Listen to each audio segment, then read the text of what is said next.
Shalom sahabat pelajar, kita bertemu lagi di Renungan Maskar. Sebelum kita mendengarkan renungan, kita berdoa. Bapa kami yang bertahta dalam kerajaan sorga, kami bersyukur buat anugerah yang masih Tuhan percayakan kepada kami.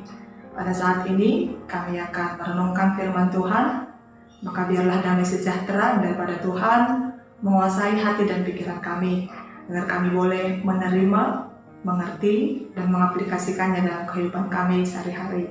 Bersabdalah Tuhan lewat hamba-Mu, dalam nama anak Yesus Kristus kami berdoa. Amin. Sahabat pelajar, renungan bagi kita pada pagi hari ini diambil dari Amsal 3 ayat 13 sampai dengan ayat yang ke-15.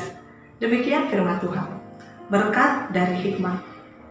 Berbahagialah orang yang mendapat hikmat, orang yang memperoleh kepandaian, karena keuntungannya melebihi keuntungan perak, dan hasilnya melebihi emas. Ia lebih berharga daripada permata, apapun yang kau inginkan tak dapat menyamainya. Adik-adik yang terkasih, demikian firman Tuhan.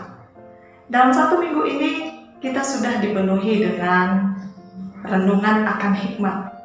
Dan hari ini, tema kita juga adalah Aku mau berhikmat, atau disingkat dengan amal.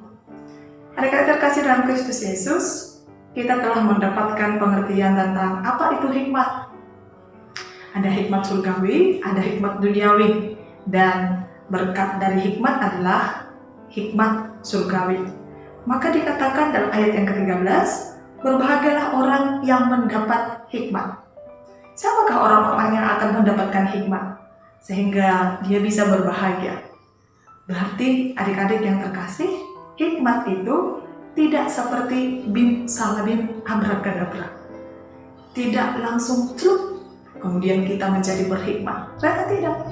Sama seperti ketika kita ingin menjadi orang yang pintar, ingin menjadi sang juara, ingin menjadi seorang yang ahli dalam olahraga, contoh menjadi pemain badminton yang profesional, pemain sepak bola, atau pemain musik yang handal, tentu itu bukan sesuatu yang simsalabim.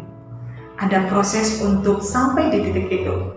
Ada usaha yang harus kita lakukan. Ada hal yang harus kita cari, kita kejar untuk mendapatkannya.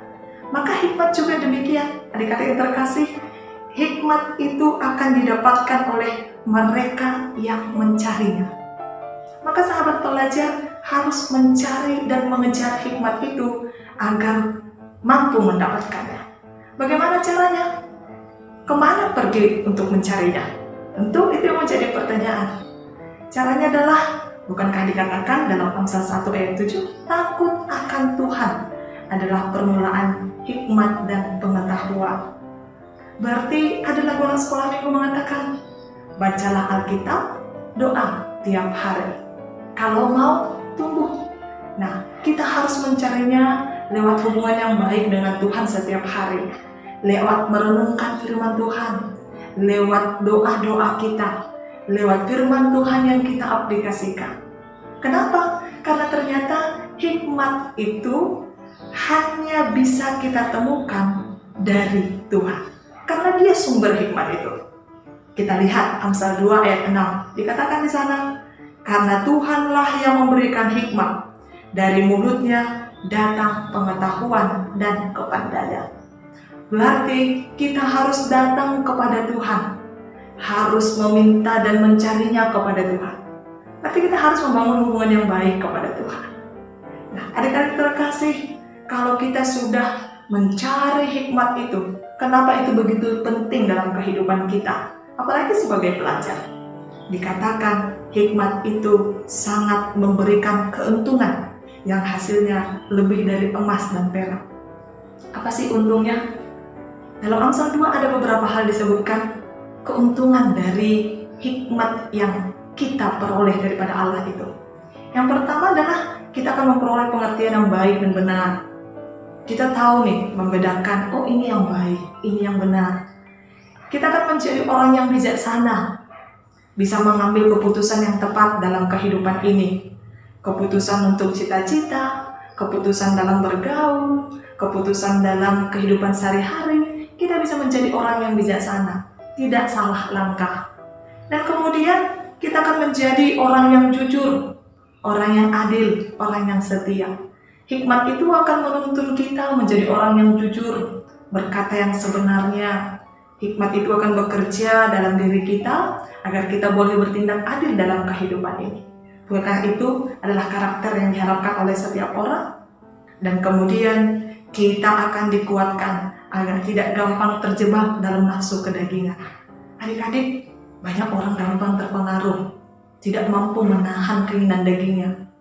Tapi orang yang mencari dan mendapatkan hikmat daripada Tuhan, dia akan mampu mengatakan tidak. Dia akan tegas mengatakan tidak.